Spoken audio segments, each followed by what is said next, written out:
K98 Talk is expanding its lineup for 2015. This means we are expanding our advertising base. Whether you're a startup trying to push through to the next level, or an established business trying to supplement your advertising budget, web-based advertising is a solid investment. Thanks to Talk's newest partnership with TuneIn Radio and instant access to our sister station, K98 FM, we give you worldwide access at a reasonable cost. Interested parties should email us at sales@k98fm.com.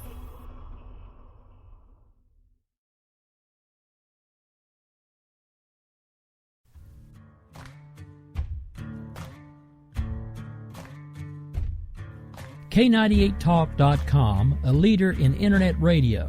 So grab your seatbelts and take the ride of your life on K98talk.com. We will keep this promise to the American people. If you like your doctor, you will be able to keep your doctor, period. If you like your health care plan, you will be able to keep your health care plan, period. This is the most transparent administration in history. Not even a smidgen of corruption. Fact is, we had 4 dead Americans. What difference at this point does it make? If you got a business, you didn't build that. Oh, welcome to the face. Welcome to the face of the new democracy. Don't expect us to admit a mistake. We're paying off election debts to those who undertake. Attorney General's lying even while It's time to hear the truth about America's biggest challenges. You're listening to America Off the Rails with your host, Rick Robinson. Well, happy Tuesday evening, folks. It is now the third day of time change, and I have to admit, just to be perfectly honest and in full disclosure, this year the time change is kicking me right square, somewhere where it shouldn't. So don't judge, because this time last week it was only 6 o'clock. So as far as I'm concerned, we're still starting on time. And eventually I'll remember how to talk here in a moment too. Okay, so lots of stuff going on. For those of you who might be listening on TuneIn, of course, you can't see the title of the episode. So this is, of course, the America Off the Rails show, hosted by yours truly. And the title of this episode today is actually going to be kind of a conglomeration of what was supposed to be yesterday's episode and today's. Technical issues and nieces and nephews all over my house. Yeah, needless to say, no show yesterday in case you were wondering where I went. But anyway, today's episode is entitled Absolute Power Corrupts Absolutely. And to start the episode, I have something I would like to read to you. Not that I'm trying to toot my own horn, but this is something that I wrote for freepressok.com right after the November elections. And sadly, I have to say, I think I might have been being a little clairvoyant. Okay, so, without further ado, this is an open letter to the new majority party, dateline November 6, 2014, written by yours truly, Ricky Robinson, and available at any time you choose to read it at freepressok.com. You can find it under the feature articles section. The results are in, and the dust is settled, regardless of how hard Fox News contributor Juan Williams tried to deny it. Even he eventually, and somewhat grudgingly, admitted the results for last night could only be characterized as a wave. The Republicans now hold even more seats in the House and will hold a majority in the Senate for the first time since 2006. While this may be good news for the country, it may be disastrous for the future of the Republican Party. I hope the leaders of the party see this for what it is. This is the last chance for the party to prove they matter. The last chance for them to prove they can make a difference. The GOP seems to have the same disease as any other political party that has once held power for a little too long. After a time, they forget we put them there because they promised to make our lives better, and instead they become more concerned with consolidating and holding on to power. There is a new generation of American voter who is starting to see that there may in actuality be little difference in practice between the two main parties we have now. I am reminded of the words of one George Washington, who admonished against the creation of multiple political parties. Politics has sadly become a team sport, each side waving their banners and supporting the party rhetoric. I hope, for the now majority party in both houses, they don't buy into their own hype like they eventually did the last time they had control of both houses. A word of warning for those that we have given another chance. We the people want our country to remain free. We want the ability to find good-paying jobs without the government feeling the need to artificially raise wages. We the people want to leave our country and our world in a better state than we find it currently. We the people want to stop saddling our children and our grandchildren with debt they can never afford to repay. We the people want a tax system. I actually said that is fairer, but in reviewing that probably should have said more fair, as I don't believe fair is a word. And that doesn't involve the IRS, which over time has become more and more like the modern-day Gestapo. We want a secure border that doesn't allow people to illegally enter our country and be treated better than we as citizens are.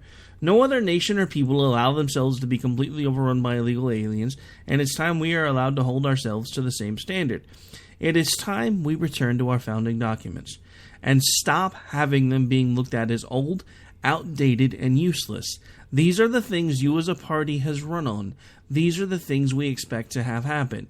You have been given our trust and our hope one last time. This has not been done because of your message, but more in spite of it. This is an act of desperation. The one last plea from your constituents to restore sanity and balance in government. Should you do as you have done before and basically continue the same actions of those you oppose, you as a whole are likely dooming your entire party to extinction. We are tired of being ignored. We are tired of being deemed irrelevant, and this is your last chance to prove to us that you have our interests at heart. Sincerely, America. And again, that was written by yours truly and datelined November 6th. I bring that up for one very important reason. Have you been listening to the news? I mean, okay, just to back up a little bit, because this has been something, again, that's been going on in my head for a few days now. But, in between being sick and everything else, I had quite an extended time off radio. So let me just kind of bring everything kind of stream of conscious to you all at once. I've heard people calling Boehner that have kind of beat me to it, Orange Crush. I've been calling him Orangette now for a couple of weeks, but I really wasn't able to tell you guys that because I hadn't really been able to talk. So, the whole thing about the dress, right? The dress that, depending on your stress level and yada, yada, yada, some people are seeing it and they're seeing golden, white, and other people are seeing black and blue, blah, blah, blah. I kind of think that, the whole joke that came out about Boehner, about, what shade of orange is he today, I'm kind of thinking Boehner might be the real-life version of Pinocchio. Except it's not that when he lies his nose grows, it's how badly he's planning on screwing the American people behind closed doors dictates how orange he is in front of them while he's trying to explain that that's not what he's going to do. Because if you notice the last few times the guy's been in front of the camera, it's like 1 second he's kind of, a little bit normal, kind of looking a little Native American. Next time you see him, it's like somebody took after him with a spray tan bottle like 40 million times. And then this last time when he told everybody, we're gonna fight this illegal immigration thing and we're gonna take care of it. And then as soon as nobody's looking, hey guys, I think we're gonna have to let this one go. I mean, come on, dude. It's kind of like that dress. Which Boehner are you? Are you the one that stands up in front of all the cameras and says, no, we can't do this, and you say you're going to stand up to the president, you're going to do this, and you're going to do that, and then as soon as all the cameras are off, you fold like a cheap damn suit? I mean, what is the matter with you? Do you realize, do any of us realize the mess that this country is in right now, and the fact that we are the laughingstock of the world?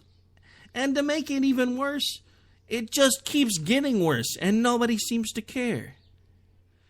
Everybody's making light of this whole email situation with Hillary Clinton. Do you realize that since she elected to use her own private server to do government business, that probably the Chinese know more about that situation than we do? You want to talk about an entire glaring exercise in absolute power corrupts absolutely? Please take a look at the Clinton family. Please, for the love of God. Look at what they've done. Look at how many people have disappeared all around them throughout their lives. You don't believe me? I know somebody who knows the family personally. You know him too. He's on the radio here quite a bit, but I promised I wouldn't mention his name. So if he wants to talk about it, he can. But the whole point I'm trying to get across here, folks, is we are living in a world that is now dictated by the fact that absolute power does corrupt absolutely, and we have Boehner, a.k.a. Orangette, in front of everybody talking about how, no, this will not stand, and this is not good for the American people. And, yeah. And then you have all these other guys that are like, no, we don't need Boehner as the speaker. But hey, let's vote for Boehner as speaker. Because, you know, he may suck.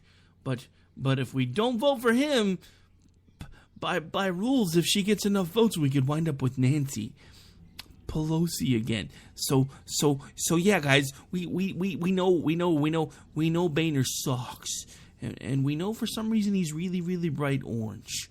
And we know for some reason he says one thing and he does another.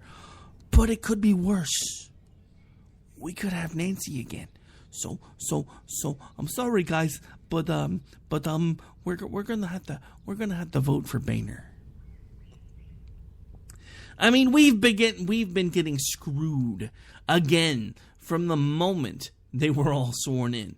All of these people ran telling us what they were going to do to fix things when they got here. What the hell have they done? They've caved every chance they got to make a difference, to stand up, to say, no, this is not what my constituents wanted. They have caved every single time. If I wanted to vote for somebody that caved, I'd send my ex-wife to Washington. She ain't got a spine either. I mean, come on. You guys, I mean, what? Is this just the whole thing of tell everybody what they want to hear, get us elected, and then we're going to consolidate power? Because you know what? That seems to be what's happening over and over and over again. So this is my question. How much longer are we going to vote red and blue? I don't care who you are. Right now, if you're listening to me, I don't care if you're conservative. I don't care if you're Democrat. I don't care if you're liberal. Let's face it. Whatever you're wanting, the party ain't doing it either. I don't care which side of the aisle you're on. Because I know plenty of Democrats that are really unhappy with the direction their party's taking right now, too. And I'm not talking about the Elizabeth Warren fans like we have here in our own Bryce Robbins, one of the few liberals that's decided to weigh in on our particular network. So, yeah, just in case anybody's wondering, because I do have a lot of new Twitter followers, thank you for everybody who's checking it out. Yes, I am conservative. Because my account is more active than the station's account, you will find a lot of the shows that we do there are dropped on my personal Twitter feed. A couple of these shows do involve liberals, so please don't let your head explode. One of them, they're basically allowed to do and say whatever they want, and then they get to say what they want and people listen, and then I use it for research, and then I talk about it later. And then we have a show where a liberal and a conservative actually go back and forth. Usually I am the conservative. At times Bryce does it. At other times Dave Brown, the original liberal host, does it. I think that show may actually be becoming a panel show here pretty quickly. Though, for anybody who might want to check that out once we make the change, I will definitely make an announcement.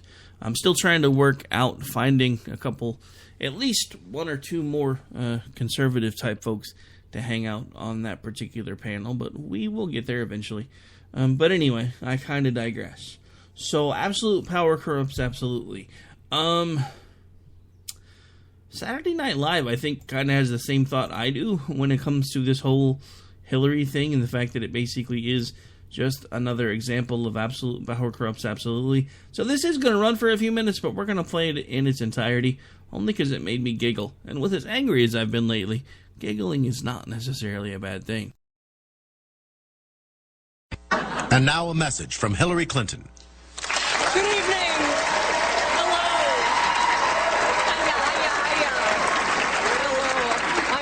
Clinton. Tonight, I'm speaking to you not as Secretary of State or as a senator or as a First Lady, but as a relatable woman on a couch. Hello!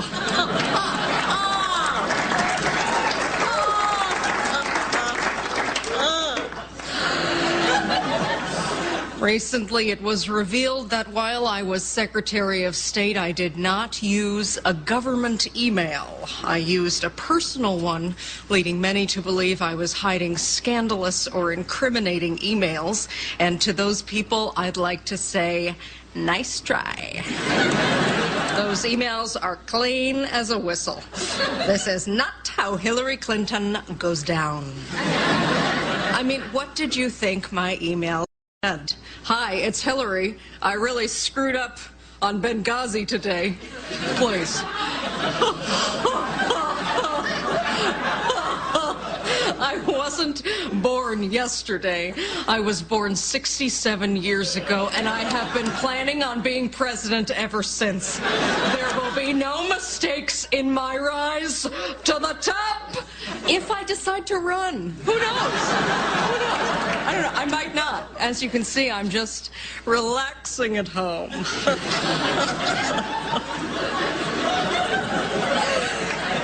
To prove I've done nothing wrong, I've ordered the State Department to release every email I ever sent while in office. So, go ahead. Read them. You won't find jack, rot 'em, squat. My work emails are professional, and my emails with friends are innocent and fun. Like this one, a friend wrote to me, "Hey girl, still up for a movie tonight? I heard that new Bradley Cooper one is hot.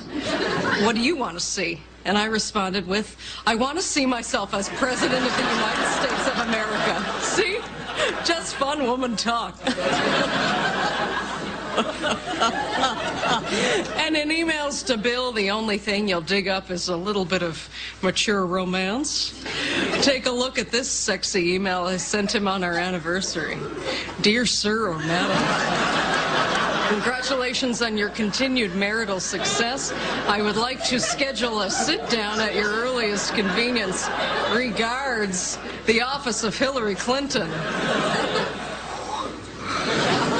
But I'm not stopping at email. You want to check my Netflix? Go ahead. Nothing to hide. Every day I watch House of Cards from start to finish. I jog in place while watching it like I'm in a Rocky training montage. You want to see my private Instagram account? Sure. You'll find nothing but fun, innocent, carefree pics. Here I am having a blast on a roller coaster. Here's me soaking up some sun. Just a fun beach babe contemplating what her first 10,000 moves as president would be. If I run, who knows? I am. But if after all this people still want someone like Elizabeth Warren to run instead, God bless Elizabeth, Lizzie. I love you, girl. We need more women like you, but it's not your time. It's my time. I have wanted to be president since before I was born. You think I'm joking? Here's the proof. I was a little off on the year, but who can blame me? My brain was just a little speck. What a relatable laugh. And finally, tonight I want to address that pesky media who's really crawling up and under that skin of mine. Camera 2, zoom in. I have survived everything that's been thrown at me. Benghazi, Whitewater, the blue dress, having the maiden name Rod Ham. And none of that destroyed me. Music in. So after this little blip, I shall rise again from the ashes like a phoenix, nay, like a Hillary Clinton. And I will ascend to the high office of president and claim my rightful place in history. If I choose to run, I don't know. I don't know. I'm so iffy on the whole thing. And live from New York, it's Saturday night.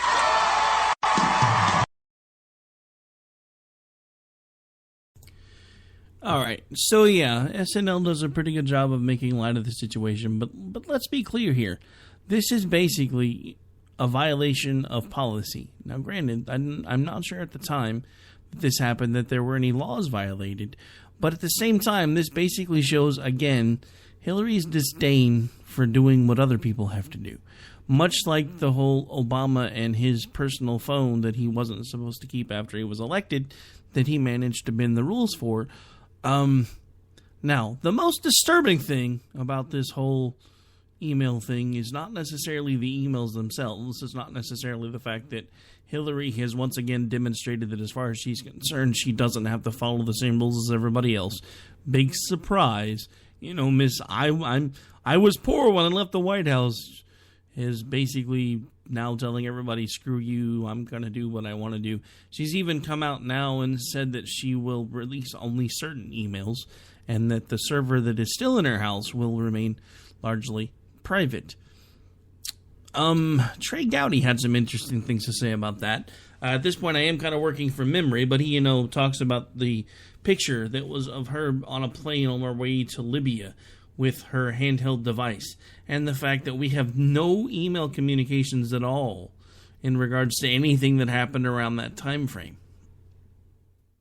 And he's already specifically said, it's not like I want access to everything. I want access to what my particular department should be allowed to have access to, because no communications during that time were being passed on to Congress. So we had no way of knowing what it was that she was doing or why she was doing it. So again, she basically thumbs her nose at everybody and says, it doesn't matter because I'm Hillary Clinton and in 2016 I'm going to be president no matter what. I'm really hoping that's wrong, but I have to say, as of right now, because of the fact that she would be even more inept than Obama, and she's proven it, I would have to say that I really hope she just decides maybe to run, because then whoever we put against her might not look so bad after all, because everybody knows it's going to be some establishment puckhead. And I said puckhead, like hockey puck, for everybody who keeps sending me emails about how good Christian conservatives shouldn't say curse words. I got 2 words for you, and one of them rhymes with truck. And it's not hockey puck. And the other one is a baby sheep. I think it's a sheep. Don't they call them ewes? Yes. Anyway, you know what I'm saying. I'm tired of everybody being so judgmental. I'm an adult. We are not FCC regulated. If I occasionally decide I want to use a curse word, that is nobody's damn business but mine. Like what I did there? See what I did there? Anybody paying attention? Anybody? Yeah. Anyway. So, one of the more disturbing aspects of this, again, because it simply goes to the whole idea of this administration has as a whole of, who the hell cares. Obama, when asked about whether or not he knew that Mrs. Clinton might have been violating some State Department regulations, basically said, let me be clear. I did not know about this particular email server until I found out about it on the news. And no, I'm not Jason DeWilkins, and so no, I can't do a decent Obama, but hey, I had to at least try to make an attempt. I mean, come on now. But yeah, so basically he's now saying the same thing he's always said every time anything ever happens, and it's I didn't know about it until I saw it on the news. So just to play devil's advocate for a moment, let's assume that he didn't find out until he saw it on the news. So does this mean that the Obama administration and the Clinton State Department, those two, had absolutely no email interaction at all for him to not notice that, it was Hillary Clinton at Hillary's server because I'm a boss.com or some shit like that? I mean, did you just not even realize that the emails that she was sending you were not ending in the whole, statedepartment.gov or however the hell you guys' emails end up? I mean, come on. Even Josh Earnest, you hung your own press guy out to dry, dude. Because you're all like, nope, didn't know about it until after, saw it on the news with you guys. Yep, saw it on the news with you guys. Somebody passed me a beer. And Josh is all out in the press room that day going, no, of course, he's the president. Yes, he knew. He had to have known. Of course they had email conversations And later that night, can you imagine him sitting in his little, wherever he's at it? I'm assuming he's got an apartment or something somewhere. But, he's home, popping the top on a beer, about to take a sip. Obama comes on the news. No, I didn't know anything about it until I saw it on the news. Can you just imagine? I mean, I can just picture Josh, just, and I'm sorry, sir. Is it all right if I call you Josh? Mr. Ernest, just, it don't sound right. So, yeah, for the continuation of this conversation, you will be Josh. So I can just imagine Josh just sitting in his apartment, sipping on a beer, got his feet propped up after a long, hard day, goes to turn on the news. First thing he sees is Obama throwing him under the bus. So, no, I didn't know about it until after I heard about it on the news. And he's all like, son of a bitch! I mean, come on, dude, you just threw me under the bus. I just sat out in front of the press room today and told everybody that you knew that she was using private emails. And then you talk to a reporter a few hours later and say, no, what private emails? Huh? No, what private emails? I didn't know she was doing that until I saw it on the news. I mean, it's like we have an administration full of Keystone cops, and the slapstick humor's not funny anymore, and nobody cares.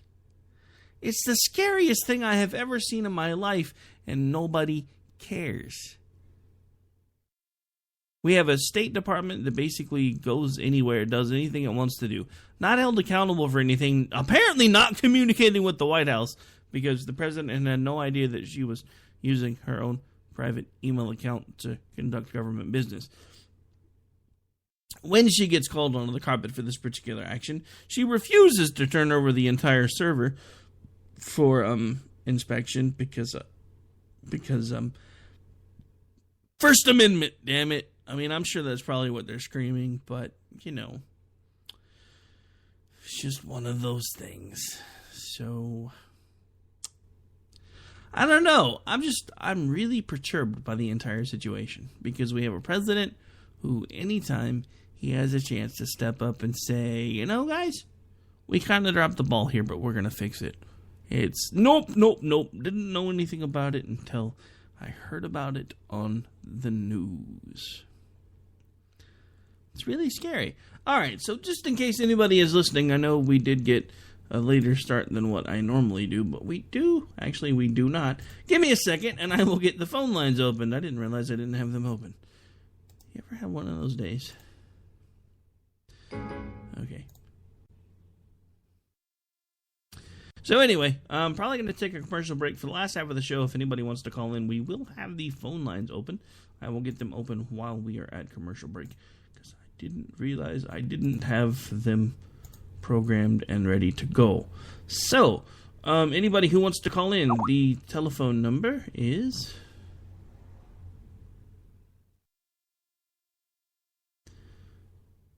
Okay, sorry, I just realized I had not activated this yet today, and I had some private messages I had to get caught up on. Yay! So anyway, anybody who wants to call in, I'll have the call-in number right after the commercial break, because suddenly I went blank. Hey, don't judge me. It's daylight savings time. My brain has turned to mush already. Just saying. Alright, so we're going to take a really quick break. Then we will be right back here in just a couple minutes. And then we will finish things up.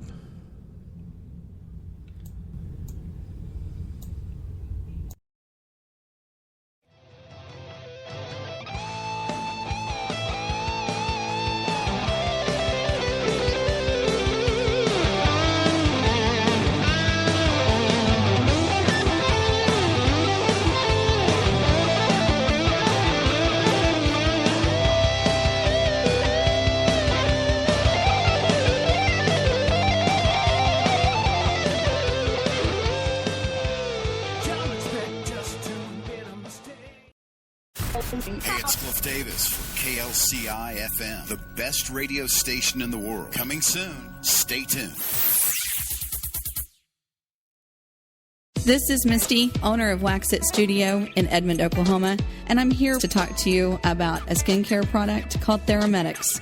Theramedics has a wonderful line of products from anti-aging to hyperpigmentations all the way to acne. In fact, everyone at some point in our life is affected by acne. Acne can cause a great deal of embarrassment and anxiety, and in order to prevent and help other people, I have tapped into this wonderful product called Theramedics. Visit my website at www.prettyskindeep.com. Again, that's www.prettyskindeep.com.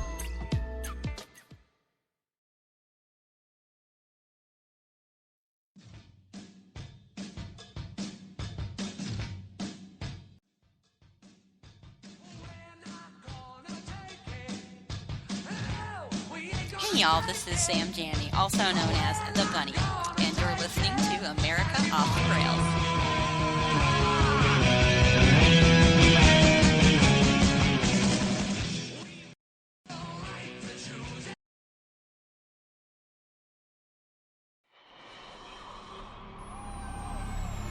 K98 Talk is expanding its lineup for 2015.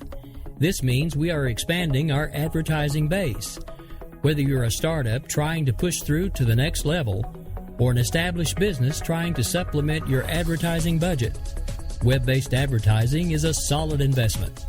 Thanks to Talk's newest partnership with TuneIn Radio and instant access to our sister station, K98 FM, we give you worldwide access at a reasonable cost. Interested parties should email us at sales@k98fm.com.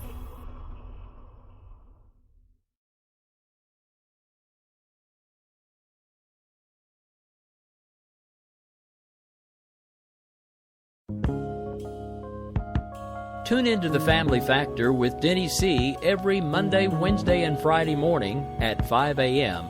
as he looks at all the challenges facing the family today.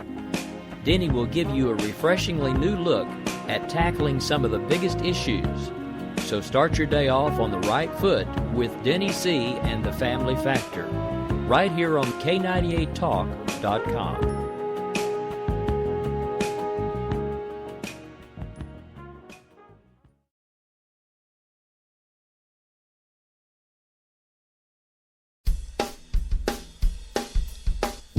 Hi, I'm Steve Long of Liberty Unfiltered. If you're tired of hearing the same Republican and Democrat banner from the mainstream media, join me on Wednesday nights at 9 H Central as I crawl out of the cesspool of partisan politics and bring the fight for freedom against the advocates of big government to the masses.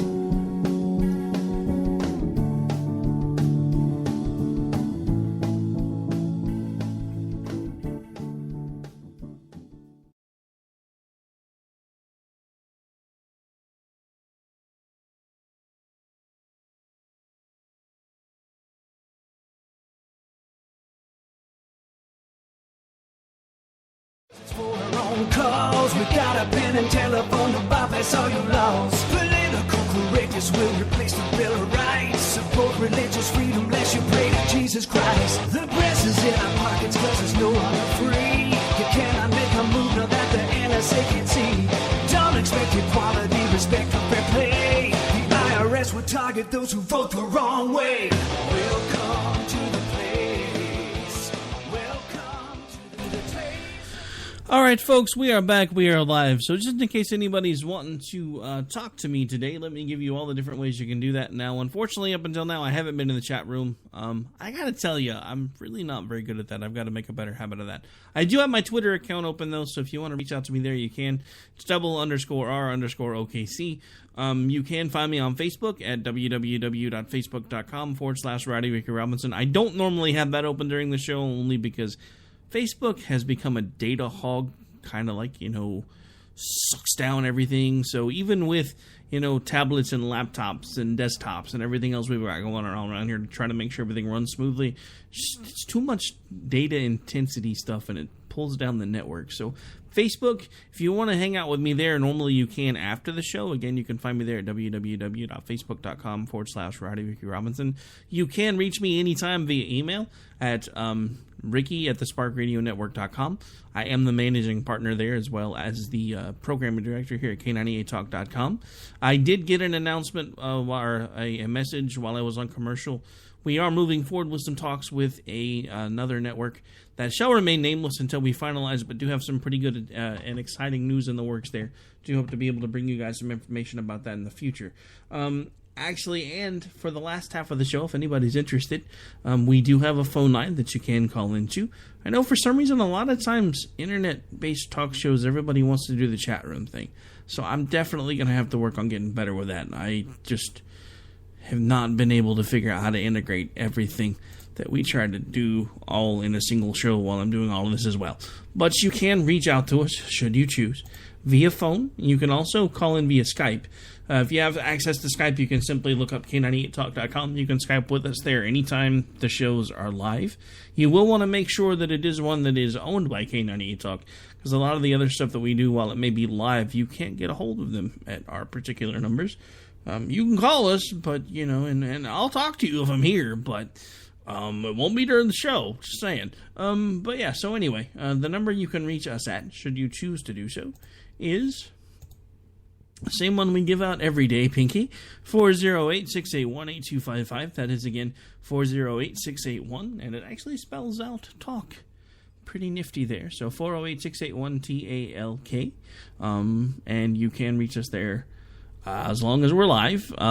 You can reach us at that number more often than that, but it doesn't necessarily guarantee that we're going to answer it for you. Just saying. So anyway, on to the absolute power corrupts absolutely thing. And before anybody says, oh man, Rick, you haven't done anything all day but beat up on the Democrats. Well, we're conservatives. Isn't that what we're supposed to do? No, I'm just playing. I got something that was brought up and brought to my attention on Saturday that honestly I hadn't heard very much about. And this is something that actually kind of really disturbs me about the possible candidacy of one Governor Krispy Kreme from New Jersey. So let's let this clip play and then we shall discuss. Pretty, right? For a long time, this refinery was owned and operated by the giant oil company ExxonMobil. 11 years ago, when Jim McGreevey was governor of New Jersey, the state filed a lawsuit against Exxon over this site because of contamination that has occurred over decades on the 1,300 acres of that refinery and another 300 acres nearby. For all that pollution and contamination at that site, New Jersey sued Exxon, seeking $8.9 billion in damages. New Jersey filed the suit in 2004. It has been in the courts ever since. 4 different governors have worked on it. And while that 11-year timeline might seem slow for lawsuits, it's also pretty clear what's been happening over the course of this litigation. The courts have described the scale of the contamination in very stark terms. Look at this. It was estimated in 1977 that at least some 7 million gallons of oil, ranging in thickness from 7 feet to 17 feet, is contained in the soil and groundwater underlying a portion of the refinery. 17 feet of oil packed into the soil there. Wow. The court notes that, quote, the documented level of contamination in the waters and sediment of one of the canals nearby is so high that Exxon has recommended just permanently closing the canal and filling it in with an impermeable barrier. That is how bad the contamination is. And the courts have decided already that ExxonMobil did it, that Exxon is liable for having caused all this disgusting damage in New Jersey.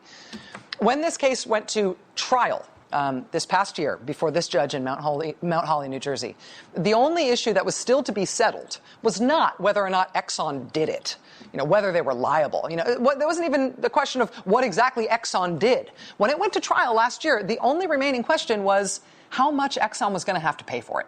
The dollar amount, that is what remained to be decided. That's what this judge was due to decide.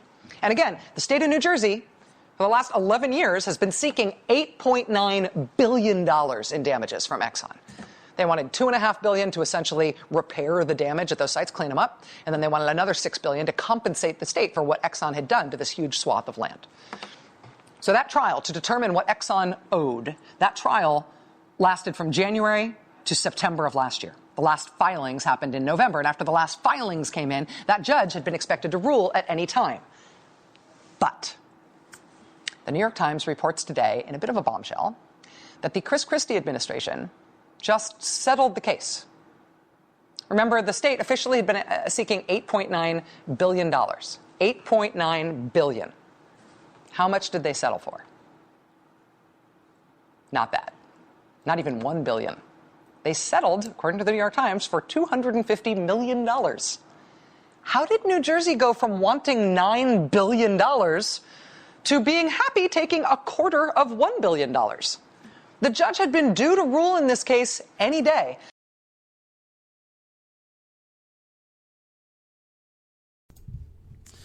All right, so let's table most of this because I'm not going to talk about, whether Exxon did anything, whether it was as bad as everybody made it sound in the media. None of that matters at this point.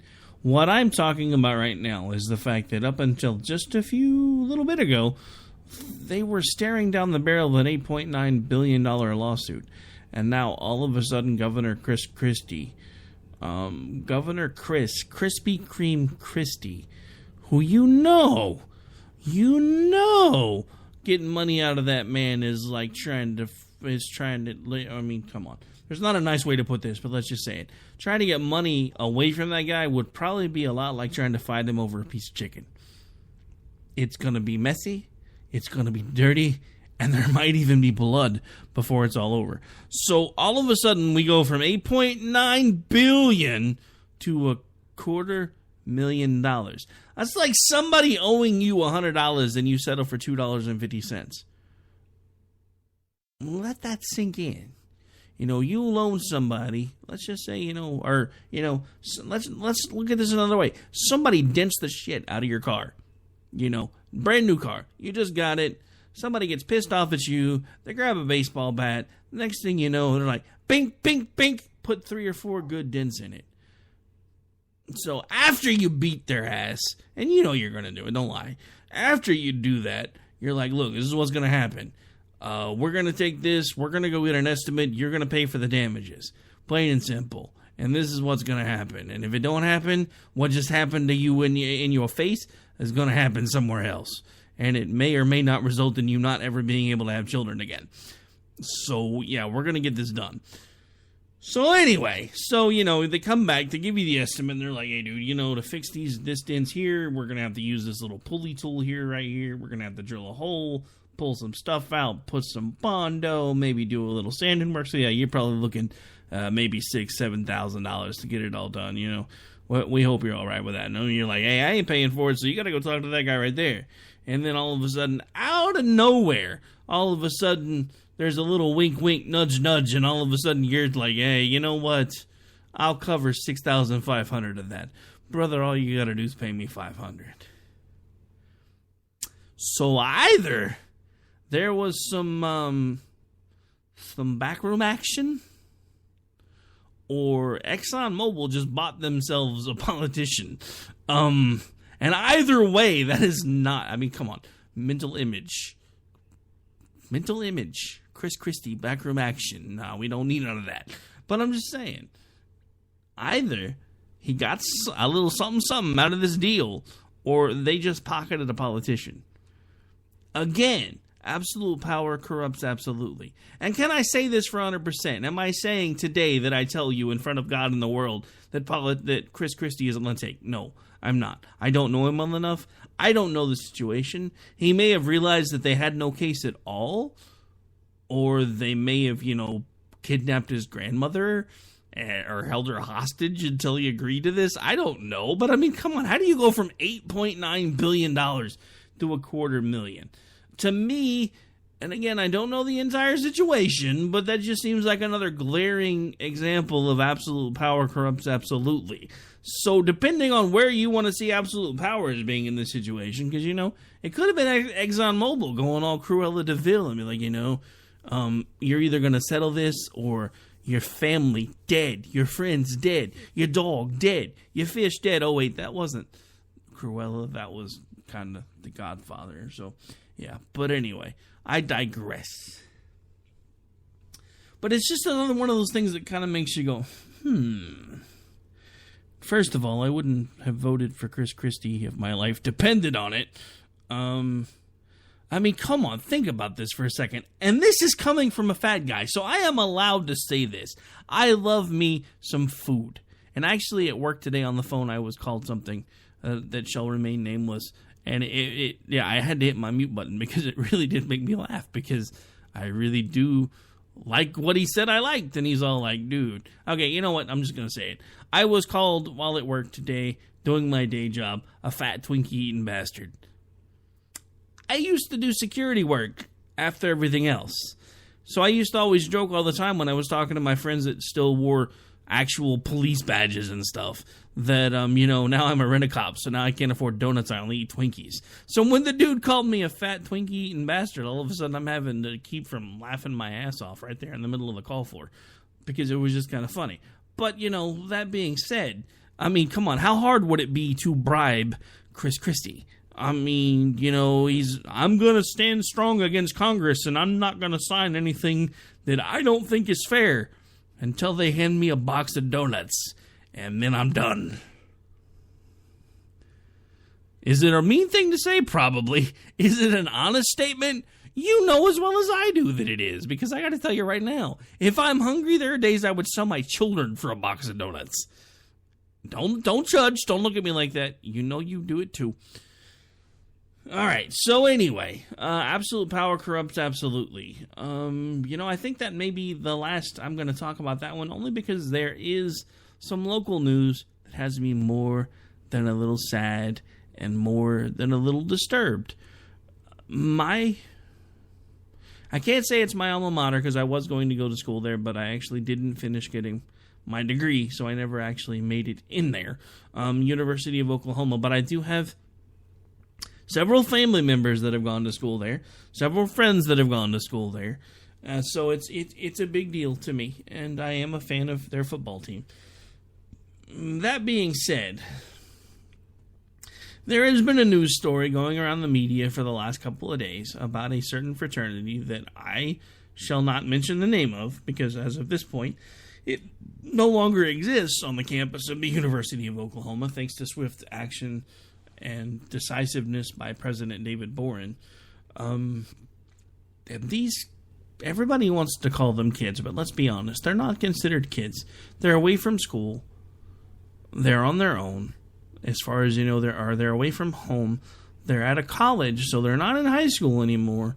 So in the eyes of the law, these kids that everybody wants to keep calling them are adults. These adults made a very, very poor choice and a very poor decision, and it was caught on social media.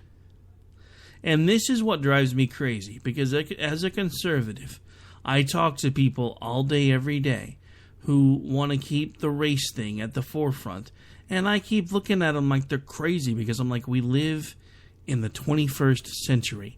When I look at you, I don't necessarily see a black person or a person of color or a Hispanic person or a Chinese person or a Vietnamese person. I see a person, which is what we're supposed to see.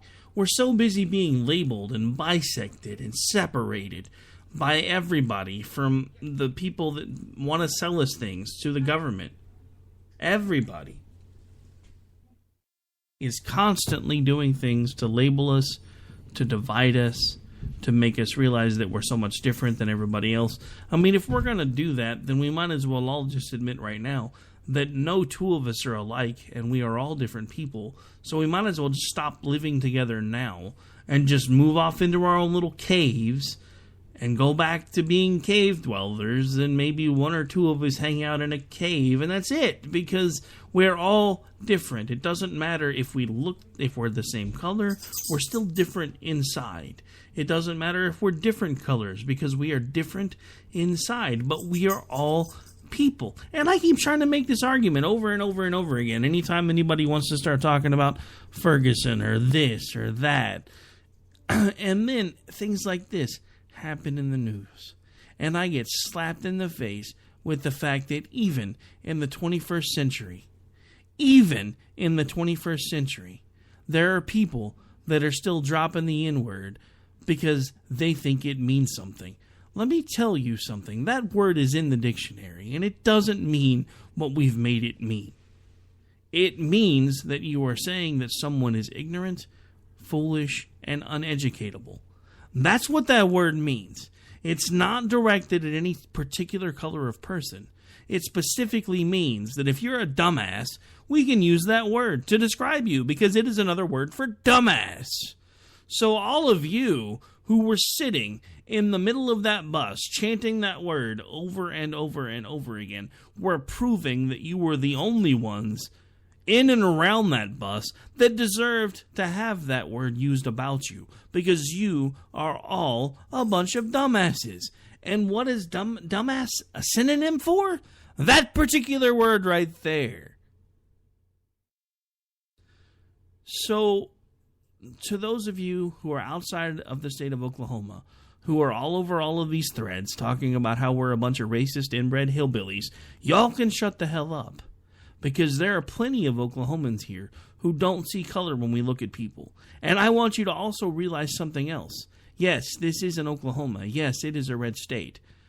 But this was a hall of academia.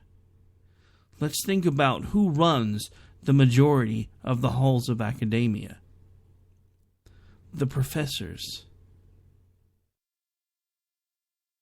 Even in Oklahoma, colleges are still considered liberal. These were college students saying this word. Not a bunch of conservatives, not a bunch of stuffed shirt politicians, not a bunch of people going around talking about how much they like God, guns, and beer. They were college kids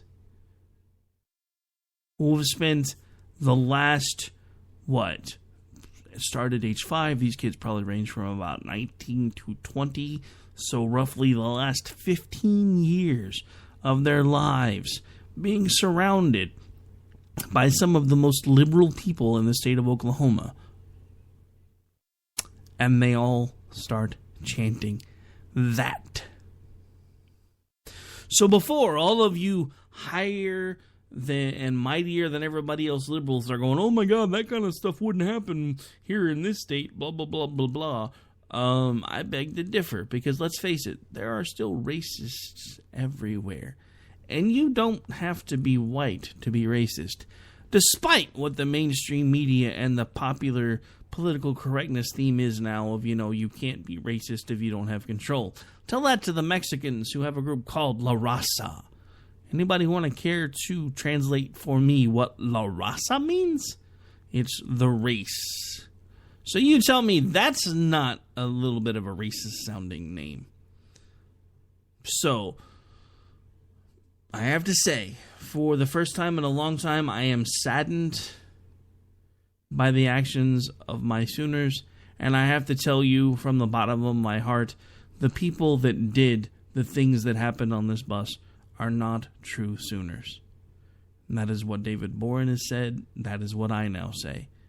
These people do not embody the spirit of the Oklahoma Sooners. They don't. That's not how we raise folks around here. I mean, don't get me wrong. There are some everywhere. But it's not how we raise folks around here.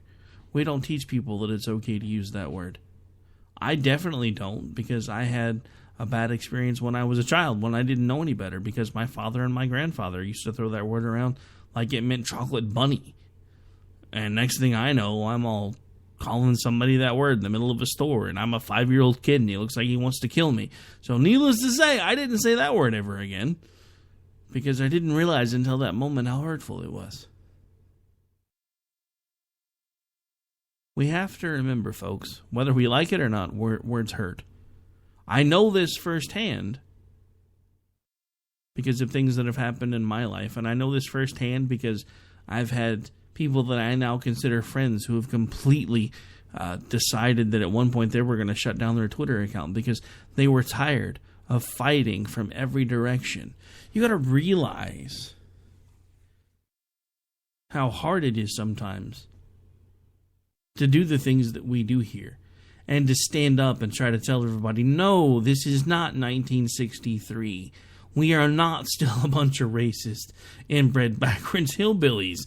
And then we have a bunch of dumbasses do this on a charter bus representing one of the biggest schools in the nation, who, by the way, shortly after this incident broke, actually had someone decommit from their football team.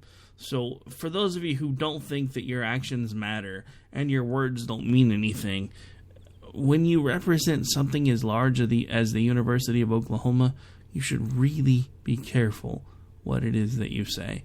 Some of you have been, your entire fraternity has been removed from the campus. Some of you have already been suspended. I think some of you have been expelled. As far as I'm concerned, you should have been run out of town on a rail. And I'm not saying that to be mean. The simple fact of the matter is, we don't have time to keep having to fight these same battles over and over and over again. Some of us are done with the race discussion. We're done with the race debate because I don't care what color you are. If you're a dumbass, I'm going to call you a dumbass. If you're an awesome person, I'm going to hang out with you. It doesn't matter to me if you're pink with purple polka dots. If I like who you are and I get along with you, we're going to be great. If I think you're a dumbass, then I'm just going to tell you, no man, I don't think we can hang out because I'm sorry, but you're a dumbass. And that's just how I roll. But it's not how everybody rolls. There are people that are passive-aggressive. There are people that will basically just walk away and never come back because of something stupid that you say. You say something stupid, I'm going to call you on it. It's just how I am.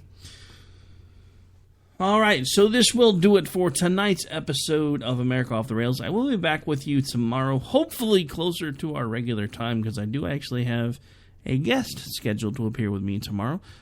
Jason Wilkins, from According to Me, will be hanging out with me for at least part of the show. We will get that narrowed down and see whether he wants to come on first half, last half, or whole thing. I'm good either way, Jason, in case you're listening. But anyway, this will do it for tonight. I am Rick Robinson. You have been listening to America Off the Rails. Here in just a few minutes, we will get the remaining little bit of programming we have up for you this evening. In the meantime, this show will probably revert to a replay. I'm not sure if it will do so instantly, so it may actually back up to the last thing that we had on the feed, which was from our Late Night in the Midlands crew. So either way, hang out, listen to that, and we'll get a few things changed up, and once I get everything changed over, we'll move the stream over to the new content, so you guys can check that out for the rest of the night. If you don't want to listen on TuneIn, you do still have other options. You can, of course, go to the website, www.k98talk.com. Click on the player link right there. You can also follow everything on my Twitter page, because my timeline does update every time a new show drops, and you're always more than welcome to listen there. I do hope everybody who's tuned in has a great evening. I do thank everybody for joining me this evening, even if you were rather quiet. Can't really blame me. I was on a bit of an hour-long rant today. I'll be back with you tomorrow night with Jason DeWilkins from According to Me. And then I'm still trying to narrow down whether it's going to be Thursday or Friday when the Voices of Global Freedom Radio crew come hang out with us for the show. I'm leaning more towards Friday, only because that way, if they want to hang out longer, we can always open it up. Because, you know, I'm programming director, so it's not like I can't say, hey, we're going to extend the show a little bit.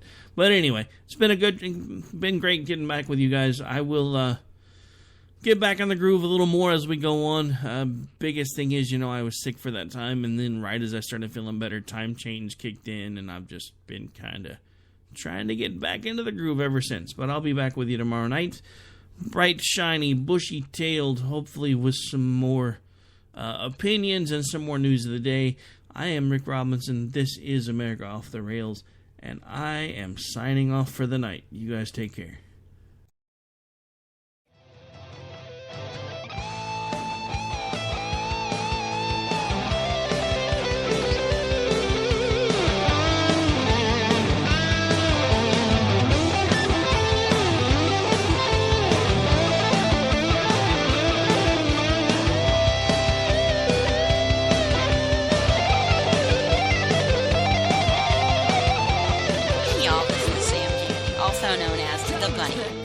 Listening to America Off the Rails.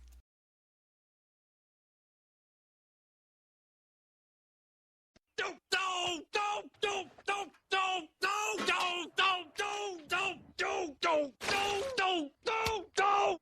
you guys. I'm going home. Later. Game over, man. It's game over.